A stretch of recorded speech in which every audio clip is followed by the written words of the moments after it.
PR এর কোনো সুফল পৃথিবীর আগে কেউ পেয়েছে? আগে পিয়ার বাদ দিয়ে আপনি প্রধানমন্ত্রী বলেন না। হ্যাঁ, প্রধানমন্ত্রী বলেন। অতীতে যে প্রধানমন্ত্রী গুলা হয়েছে, যখন সে প্রধানমন্ত্রী হয়ে যায়, সে কার? সবার রাষ্ট্রের। রাষ্ট্রের। পাইছেন এর কোন নজির? হ্যাঁ, অবশ্যই। কিভাবে? বুকে হাত দিয়ে বলেন কিভাবে? বুকে হাত দিয়ে আপনি বলবো। যখন যে দল ক্ষমতায় থাকে তার লোকেরা গ্রেপ্তার হয় না অন্য লোক গ্রেপ্তার হয়? গ্রেপ্তার হতে দেখেছি। কোথায়? আমরা তো 2005 সালে দেখছি ক্রস ফায়ারও দিয়েছে নিজ দলের লোক বেগম খালেদা জিয়া। রাখেন নাম্বার 1, মারাটা কি সঠিক? সে যদি মানে সন্ত্রাসীপনা।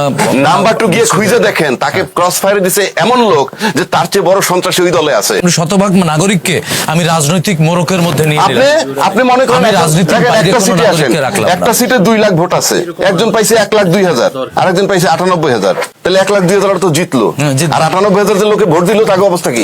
মানে এই বিষয়টা জনগণ এরকম তো দাঁড়ায় না বঞ্চিত। যে আপনি আপনি পরীক্ষায় PR সিস্টেমের আলাপ হইতেছে না, না, কিন্তু। রাজ্জাকি ভাই, পরীক্ষায় আমি 25 পেলাম, হ্যাঁ। আমি ফেল করলাম, আর একজন 34 পেলো, সে পাশ করে ফেললো। তার মানে দুইজনকেই তো পাশ করানো উচিত, কারণ উনিও তো কিছু পড়াশোনা করেছেন। তো সেই জন্যই তো পিয়ার সিস্টেম এখানে। 25 পেয়ে কি কেউ পাশ করবে?